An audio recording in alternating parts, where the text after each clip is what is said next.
Урматтуу телекөрөрмандар, биздин куттуу студиябызга алгачкы келген конокторубузду тааныштырып, жана сөздүн башында айттык элек, 2 күндөн мына билим күнү жалпы биздин эне карындаштарыбыз, кыздар, балдарыбыз мектепке барып билим алууга Кудай буйрса даярданып аткан учуру, даярдыктар кандай болуп атты экен, ал жөнүндө сөз кылалы деп студияга конокторду чакырдык.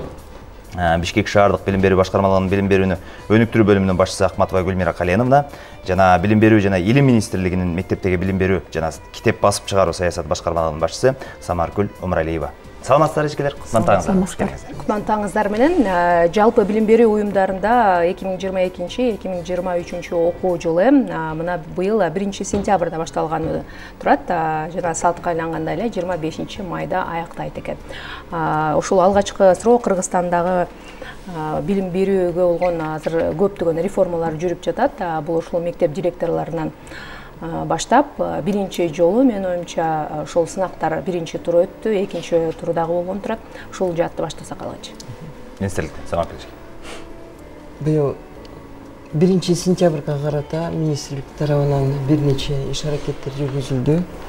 Эми сиз белгилеп кеткендей, алгачкы баягы реформа катары баягы кадрдык иштерди башкача түрдө жүргүзүү максатында жарлык чыкты. Ошо жарлыктын негизинде биз азыр директорлорду тандоо конкурсунун 3-этабынын алдында турабыз. Эң акыркы этап болуп Ош шаары жана Бишкек шаарынын директорлорго ваканттык орундар жарыяланган. Ошол себептен учурда каалоочулар катышып атышат. Бардык документтерди кабыл алуу ирети онлайн форматында жүрүүдө. Кандайдыр бир адамдык ал жерге кызыгуу жок. Анткени биз азыр учурда дагы билбейбиз канча киши тапшырды конкурска. Ал өзүнчө комиссия 26 август менен конкурстун баягы конкурска катышуу боюнча документтердин берүү мөөнөтү бүттү. Ошондон баштап бир 3-5 күнгө чейин тыныгуу убакыт деп коебуз. Баягы комиссия өз алдынча документтерди карап, тиешелүүлүгүн аныктайт. Андан тышкары бардыгы бүткөндөн кийин ар бир катышуучуга, конкурсантка деп коелук, өзүнчө билдирүү берилет. Сиздин документиңиз өттү же өткөн жок, өтпөсө себептерин көрсөтөт. Эгерде конкурска катышуу берген биринчи этаптагы документтер туура өтсө, анда 30 августта саат моунчада Арабаев университетинин базасында тестирлөө жүрөт деп сөзсүз түрдө билдирүү жеткирилет да катышуучуга. Ошо биз азыр чоң ишенимдин алдында турабыз.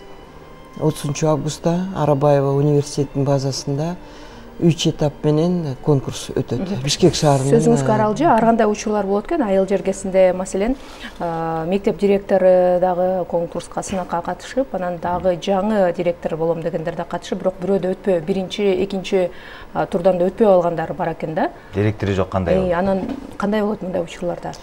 Бул боюнча министрлик тарабынан аябай кандайдыр десем, баягы уюштуруу, жаңы окуу жылына карата уюштуруу иштери бизде июнь айынан бери эле башталган. Директорлор отпускага кетип же учурда азыр убактылуу милдетин аткарып жатса дагы иш алгылыктуу жүрүп жатат. Анткени биз 1-сентябрда балдарды баягы уюштуруусуз же кандайдыр бир өз ныгына түшкөн тартипсиз ишти алып бара албайбыз. Ошондуктан учурда бардык билим берүү мекемелеринде эгерде баягы ваканттык орунга өтпөй калган учурда дагы ал жерде директордун милдетин аткаруучусу иштейт. Ал ошондой эле милдетти аткарат, директор аткаргандай эле милдетти аткарат. Ошол себептен 1-сентябрга карата бардык мектептердин даярдыгы уюштурулган. Билбейм, Бишкек тууралуу, борборубуз тууралуу маалымат бергенсиңиз. Бизде Бишкек шаары боюнча 61 мектеп директорлорунун орундары азыр ваканттуу болуп, же болбосо алар конкурска тапшырышты. Алардын ичинен дагы 5 жылдан ашык иштеген мектеп директорлорунун арыз жазып кетип калгандар да бар. Өз каалоосу. Өз каалоосу менен башка орунга же болбосо ошол эле мектепте мугалим болуп калам дегендер да бар да. Самара Кыдырмаевна айтып кеткендей, буюрса 30 августта конкурска катышам деп даярдык көрүлүп жатат. Ал эми мисалы биз айтып атпаймынбы, кетип калган директорлор, өз каалоосу менен кетип калган директордун ордунда алардын орун басарлары, зам директорлор алардын ишин милдетин аткаруучу болуп иштеп атат. Кадимкидей эле азыр кабыл алуу жүрүп атат. Баягы даярдык 1-сентябрга даярдык иштерин кадимкидей эле жүргүзүп жатышат. Аттан түшсө да жерден түшкүсү келбей, же болбосо коллективдин каалоосу менен биз ушул гана директор менен иштешкенди каалайбыз деген учурлар да бар экен. Эске алынабы ошол учурларды? Жок, бул мындай учурлар эске алынбайт. Эми Ооба. сөзсүз түрдө баягы эл менен иштеп аткандан кийин элдин пикирин да угуш керек, сөзсүз түрдө. Ошол педагогикалык жамаат эгерде ошол директор менен каалабайм деп, мен ойлойм да, бул эми бүт коллективдин ою эмес, мүмкүн бир киши ошол жерде кандайдыр бир ойлорун бузуу иштерин жасайт, аткарат. Бирок Тартип баарына бирдей. бизде Кыргызстандагы ар бир адамдын укугу да ошондой чечилген, ошондой ченем бар. Ага биз кандайдыр баш ийишибиз керек мисалга. Рахмат. Урматтуу телекөрүүчүлөр, сиздердин тийишелүү сурооңуздар болсо, биздин WhatsApp номерибизге суроо узатсаңыздар болот. Анан жазып жөнөтсөңүздөр, баягы телефонду биз кошо албайбыз да. 0502 1933 91 WhatsApp номерибиз иштеп атат. Анан ошол катышууда эң көп бир орунга канча арыз жазылган учурлар болду? Каалоолор мектебизде. Эгерде республика боюнча анализдесек, биринчи ирет бизде Баткен областында өттү. Ал жерде эң көбү эле 3 же 4-төн ашкан жок да каалоочулар. Кээ бир мектептерге 1 эле адам болот. Бул өзгөчө айыл четтеги, тоолуу региондо жайгашкан мектептерге көп деле мындай катышуучулар болгон жок. Мен ойлойм, мүмкүн маалымат так жеткен жокпу, же баягы биздин кыргыз элинин менталитети бар, эми директор өзү барсын, уят го деген мугалимдер болуп атты да. Мен чоң ишеничтемин азыркы учурда жаш мугалимдердин арасында абдан таланттуу дагы келечектүү да директорлор бар. Бул багытта дагы биз элдин пикирин угуп көргөнбүз. Видео суроолорду дагы даярдаган болчубуз. Азыр даяр болсо аларды дагы угабыз.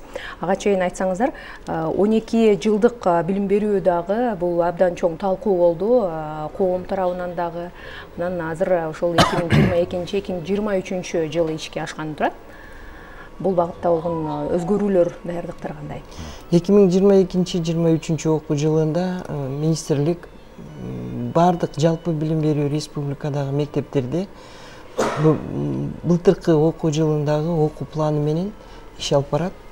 Ошо көлөмүн айтып атам да. Эгерде 1000ден ашык саат болсо, 1100гө жакын саат болсо, ошонун негизинде иш алып барат. Ал эми быйылкы ошо сиз айткан белгилеген окуу жылында 12 жылдык системага өтүү иштери башталат. Ошол себептен бизде жанагы жол картасы деп түзүлгөн, этап менен иш жүргүзөбүз. Бул абдан чоң иш. Биринчи кадамыбыз бул билим берүү стандарты Кабинет министрлигинин тарабынан бекитилди. Бул жерде эң биринчи багыт болуп тил багытын үйрөтүү болуп эсептелет.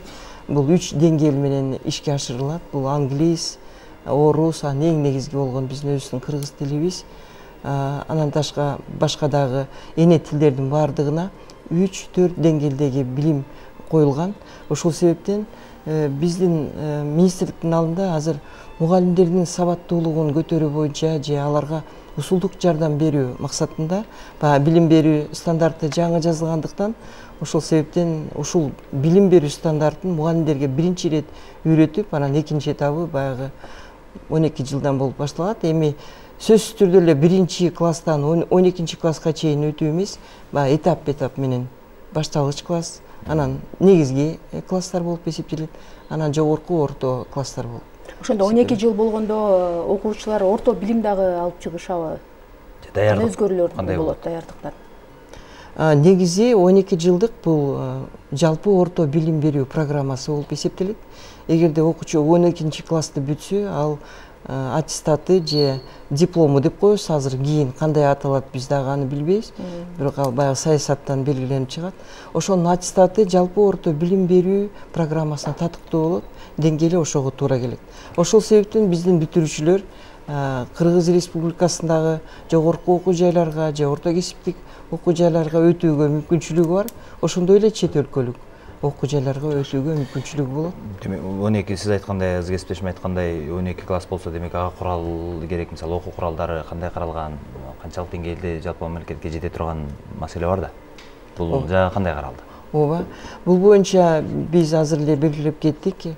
Билим берүү стандарты кабыл алды. Бул билим берүү стандартынын алдында эми биз ушул жылы предметтик стандарттарды иштеп чыгабыз.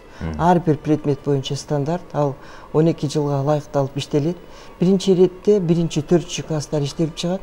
Бул оор жумуш, бирок ошого карабастан жалаң эле предметтик стандартты иштеп чыкпай, ошого карата окуу комплекстерин иштеп чыгабыз да. Бул усулдук китеп, окуу программасы жана окуу китеби.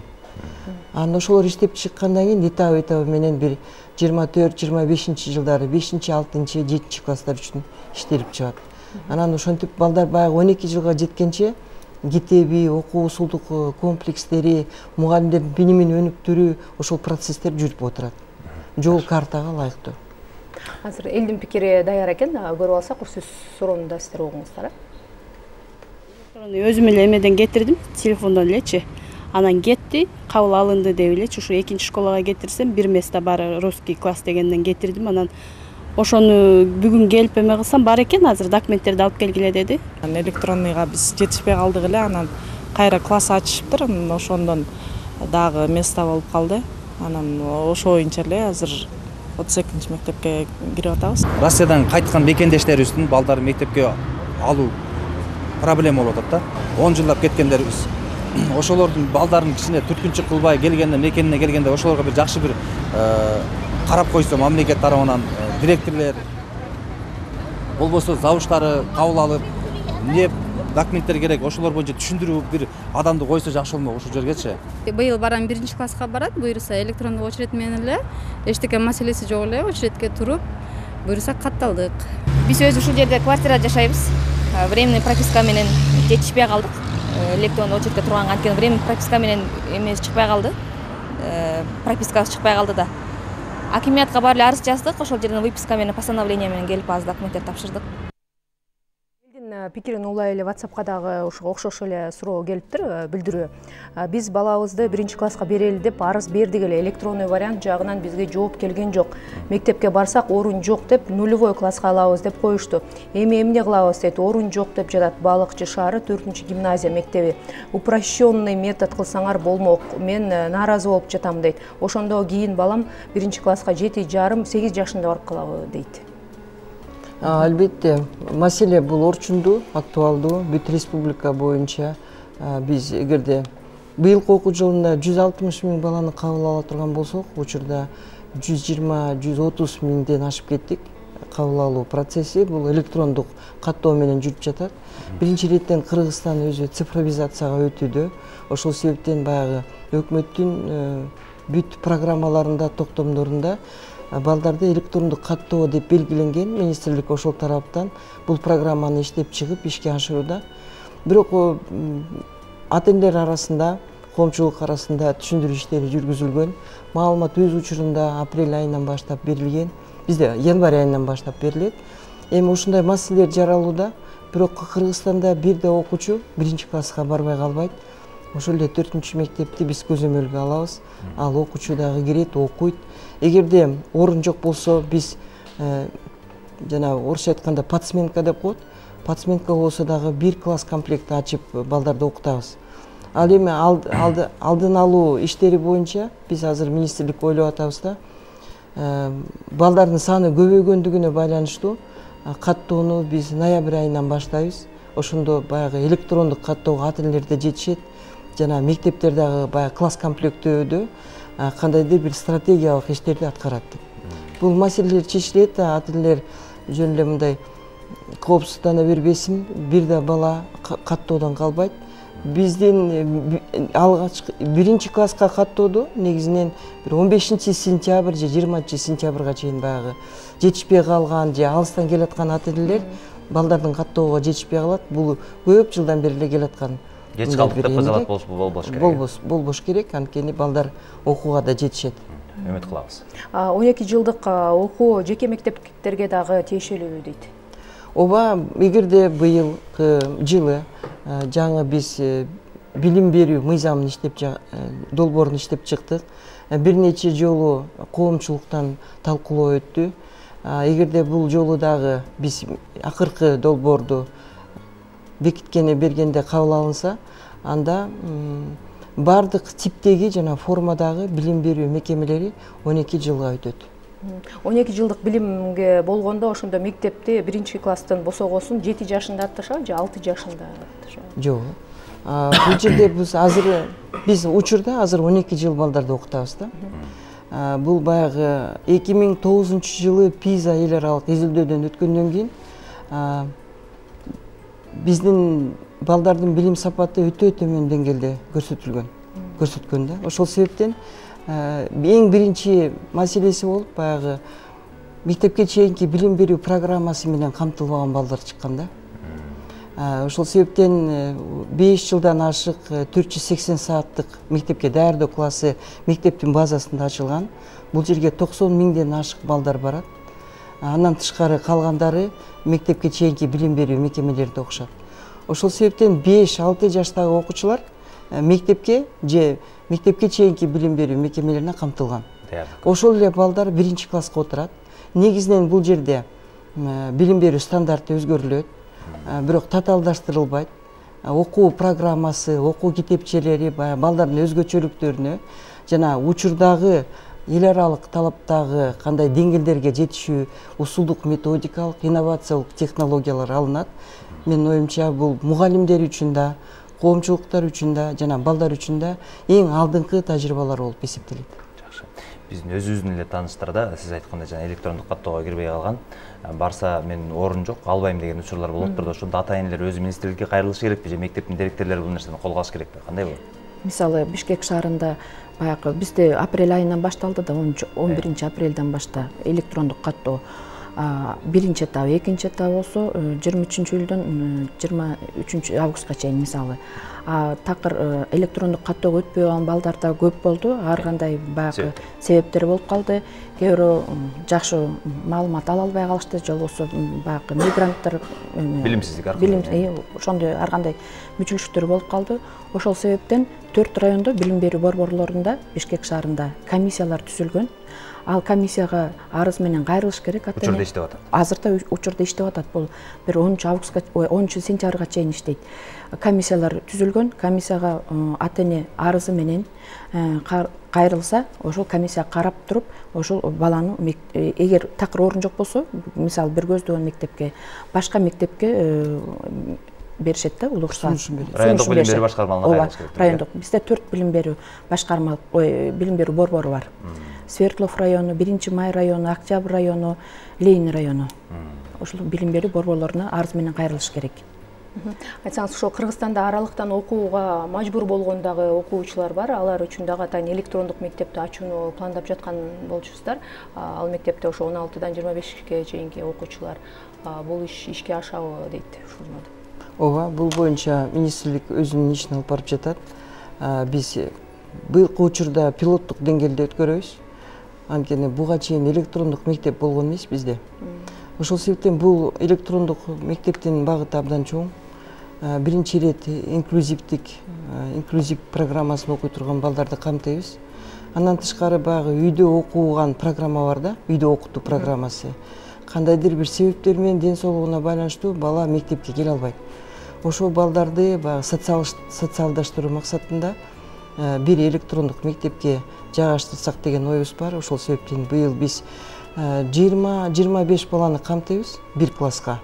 Бирок мугалим үчүн оор болуп калат деп эсептеп атабыз да, ошон үчүн пилоттук деңгээлде канчалык ал эффективдүүлүгүн көрсөтө алат. Андан тышкары бизде экинчи багыты бул миграцияда жүргөн кыргыз жараныбыздардын балдары. Алар жалпы билим берүү программасын алабыз деп көптөрү умтулат. Бирок кандайдыр бир себептер менен Москвада болобу же Алматыда болобу программа мектепте окубай калган балдарыбыз чыгып атат да. Балдарды ата-энеси алып кетет, бирок аяктан окубай калат. Шарты жок же акча каражаттары жок болуп. Ошол балдарды да кантип бир камтуу жолун карап атабыз. Бул дагы быйыл окуу жылында кирет. Азыр штаттык расписаниясын, мектептин боло турган шартын анын эсебин чыгарып атабыз. Анткени силерге окшогон бизге студия керек, мугалимге бир кандайдыр бир шарттар керек. Ошонун баарын карап атабыз. Самар эже, эки сөз менен электрондук китептер колдонсо болобу мектепке? Кандай болот? Электрондук китептер боюнча бизде 2 сайт иштейт. Азыр учурда 1000ден ашык китеп электрондук форматта чыгарылган. LibKG жана министрликтин сайтында турат да. Бул боюнча дагы өзүнчө ата-энелер мүмкүн билбейт, бирок жанагы мессенджерлери жоктор мүмкүн колдоно албайт. Бирок электрондук библиотека, электрондук мектеп деп биз киргизип атабыз. Электрондук китептер учурда бар, бирок толук эмес. Бул боюнча дагы шарттуу түрдө иштер жүрөт. Өнүккөн мамлекеттерде китеп көтөрбөй жана азыркы эле планшет менен ар кандай колдонуп атат деген сөздү айткыбыз келди. Рахмат сиздерге. Студиябыздын коноктору Билим берүү жана Илим министрлигинин мектептеги билим берүү жана китеп басып чыгаруу саясаты башкармалыгынын башчысы Самаркүл Умралиева жана Бишкек шаардык билим берүү башкармалыгынын билим берүүнү өнүктүрүү бөлүмүнүн башчысы Акматова Гүлмира эжекебиз. Рахмат сиздерге, бар болуңуздар. Рахмат сиздерге. Жана SMS аркылуу бизге билдирүү жөнөтүп, өзүнүн суроолорун жөнөткөн көрүүчүлөргө да ыраазычылык билдиребиз. Көбүнчө кайталама суроолор болуп калды. Сиздердин сурооңуздарды биз атайын тиешелүү адистерге дагы жөнөтүп койгонго аракет кылабыз. Рахмат.